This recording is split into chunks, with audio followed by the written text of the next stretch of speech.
Hello दोस्तों, welcome to ICM channel. आज हमसे यहाँ पे डिस्कस करने वाले हैं दो स्टॉक के बारे में। पहला है आपका वेदांता और दूसरा यहाँ पे है आरवीएनएल। तो इस वीडियो को जरूर से अंत तक देखना। तो पहले हमसे यहाँ पे डिस्कस करेंगे वेदांता के बारे में।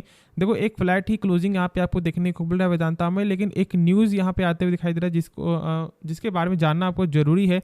देखो, यहाँ पे वेदांता क्या की है कि फिर से यहाँ पे 2.4% जो शेयर है यानी कि हिंदुस्तान जिंक का, वो यहाँ पे प्लेस की यानी कि गिरवी में फिर से रखी है। अब देखो यहाँ पे क्या हो गया कि आप जानते हो कि वेदांता जो है आपका हिंदुस्तान जिंक में लगभग 65% स्टेक आपको रखती है, लेकिन अब लगभग 65% का 91% जो स्टेक है टोटल यहाँ पे आपका प्लेजेस में देखने को मिल रहा है, गिरवी में देखने को मिल रहा है, यानी कि मात्र 9% ही अब इनके पास बचा हुआ शेयर है। यानी ऐसा नहीं कि यहाँ पे शेयर खत्म हो गया, नहीं, गिरवी में यहाँ पे 91% जो देखने को मिल रहा है। तो यही एक न्यूज़ आपको देखने को मिला है। आप जानते हो कि कल के दिन आपको जो हिंदुस्तान जिंक का Q4 का नंबर आपको देखने को मिलेगा, तो ये चीज़ में भी आपको फोकस जरूर यहाँ पे रखना है। अब बात जब आपको आता है वेदांता में कि क्या हम लोग यहाँ पे बाई करना सही रहेगा, सबसे पहले अब एक चीज़ जान लो कि आप यहाँ पे लॉन्ग टर्म के लिए होल्ड कर रहे हो या फिर शॉर्ट टर्म के लिए। शॉर्ट टर्म पर्पस है तो मैं आपको यही बोलूँगा कि अभी फिलहाल आपको यहाँ पे वेट करना चाहिए। बाकी लॉन्ग टर्म पर्पस है तो ये चीज़ भी आपको ज़रूर ध्यान रखना है कि जो कंपनी जो डिविडेंड पे करता है तो उसमें पूरा पैसा मत लगाओ। यानी कि मान लो यदि आपका जो पोर्टफोलियो 1 लाख रुपए का, यदि आपके पास 1 लाख रुपया है, तो ऐसा नहीं कि यहाँ पे आप वेदांता में ये चेक कर रहे हो कि जो लगभग 25% जो है पर एक साल में जो है आपको डिविडेंड पे कर रही है, तो ये नहीं कि हम लोग यहाँ पे बाई कर लेते हैं पूरा पैसा का। नहीं, ये गलती कभी भी मत करना। देखो, कोई भी जो डिविडेंड पेइंग स्टॉक क्यों ना कितना भी अच्छा हो, उसमें कम से कम 5 से 10% ही पैसा लगाओ, मैक्सिमम से मैक्सिमम। ठीक है, मैं यहाँ पे बोल दिया, मैक्सिमम से मैक्सिमम 10% तक ही पैसा लगाओ, ज़्यादा पैसा मत लगाना।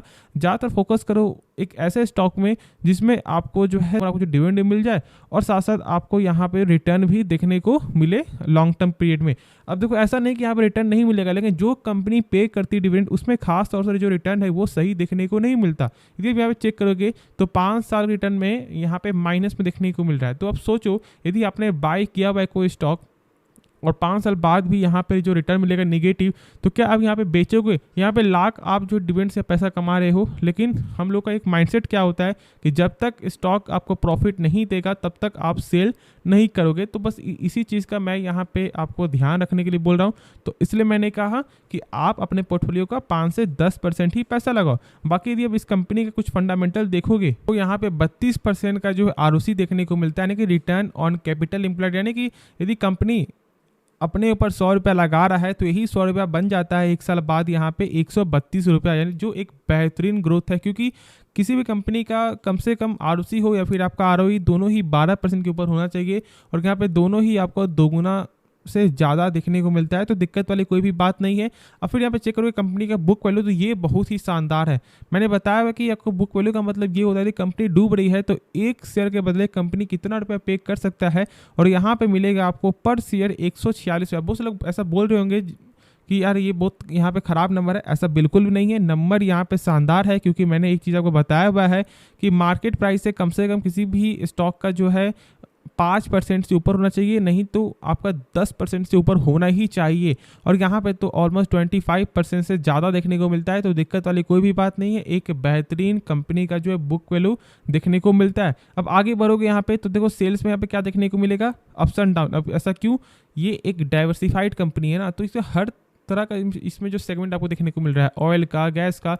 और ये चीज़ भी आपको जरूर ध्यान रखना है कि अब यहाँ पे जो फॉक्सकॉन यानी कि आपका सेमीकंडक्टर के द्वारा भी अब यहाँ पे लिंक्ड ये हो रही है, तो ये लॉन्ग टर्म में बहुत ज़्यादा यहाँ पे आपको हेल्प करेगा। और लगातार ही आपको न्यूज़ आते हुए दिखाई दे रहा है वेदांता प्लस फॉक्सकॉन का, तो ये चीज़ भी आपको ज़रूर यहाँ पे फोकस बना के रखना है।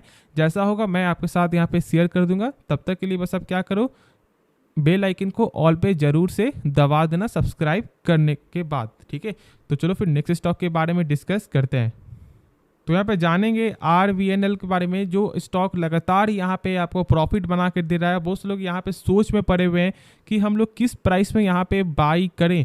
देखो, मैंने आपको जो है 70 के लेवल से मैंने कहा था कि शॉर्ट टर्म पर्पस के लिए जरूर यहाँ पे आप बाई कर सकते हो। देखो, लॉन्ग टर्म पर्पस के लिए चीज़ आपको जरूर यहाँ पे ध्यान रखना है। लॉन्ग टर्म के लिए स्टॉक का फंडामेंटल अच्छा होना चाहिए तो ही आप यहाँ पे बाई करो, और प्लस देखो कि क्या कंपनी का बिजनेस यहाँ पे लॉन्ग टर्म में जो सस्टेन करेगा, और यहाँ पे सब कुछ ही सही देखने को मिलता है। एक बेहतरीन कंपनी है, और आप जानते हो कि लगभग बीच में यहाँ पे 700 करोड़ का एक बड़ा ऑर्डर भी आपको आते हुए दिखाई दिया था, जो यहाँ पे national highway authority of India के द्वारा था। तो ये सब लगातार यहाँ पे ऑर्डर आ रहा है, और शायद आप लोग यहाँ पे मालूम शायद नहीं होगा कि 101 ऑर्डर यहाँ पे कंपनी ने पूरा कंफर्म कर दिया है, यानी पूरा काम फिनिश कर दिया है, और जिसमें से आपका जो 86 जो यहाँ पे पेंडिंग ऑर्डर है वो अभी यहाँ पे चल रहा है, और 5 ऑर्डर अभी तक यहाँ पे सैंक्शन नहीं हुआ है। तो आप सोच सकते हो कि कंपनी लगातार जो है अपने कामों को यहाँ पे आगे बढ़ाते हुए दिखाई दे रही है, यानी कि इनका एक अच्छा खासा जो ऑर्डर आपको देखने को मिल रहा है, या फिर सरकारी के द्वारा ही क्यों ना हो। ये चीज़ भी आपको जरूर यहाँ पे ध्यान रखना। और ये थोड़ा चार्ट देख लो तो 5 साल के रिटर्न में कंपनी ने ऑलमोस्ट 300% का रिटर्न आपको दिखा है। तो ये सारा गेम यहाँ पे पेशेंस है। यदि आप यहाँ चार्ट देखोगे तो क्या देखने को मिलता है कि कितना लंबे समय से 2019 से यदि चेक करोगे तो एक ही लेवल पे ही सस्टेन जो देखने को मिल रहा था। तो यही गेम है मार्केट में, आपको एक गेम की समझना है, एक गेम की तरह समझो यहाँ पे कि एक अच्छे स्टॉक को बस यहाँ पे पिक करते रहो, उसका फंडामेंटल देखते रहो। प्राइस मैटर नहीं करता, ऐसा नहीं कि 20 रुपये का शेयर तो यहाँ पे शेयर खराब हो गया, नहीं, उसका फंडामेंटल मैटर करता है, और कंपनी का क्या लॉन्ग टर्म में बिजनेस यहाँ पे ग्रोथ करेगा या फिर नहीं करेगा वो मैटर करता है।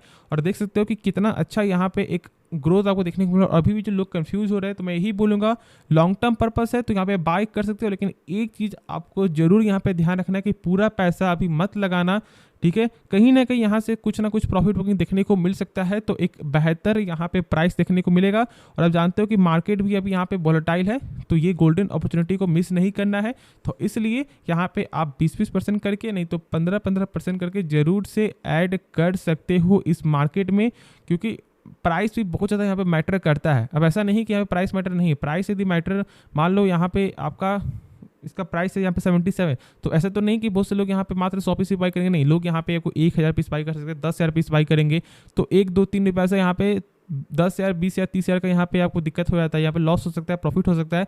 तो प्राइस भी यहाँ पे इंपॉर्टेंट है, इसलिए मैंने कहा कि अभी मार्केट को देखने के अनुसार यदि मार्केट जो हम लोग जो देख रहे हैं ना, तो मार्केट जो वोलेटाइल है तो इसमें यही चीज़ करना सही रहेगा। तो बाकी आगे आपकी मर्जी, खुद से एक बार इसके बारे में सोचना समझना, उसके बाद ही कोई डिसीजन लेना।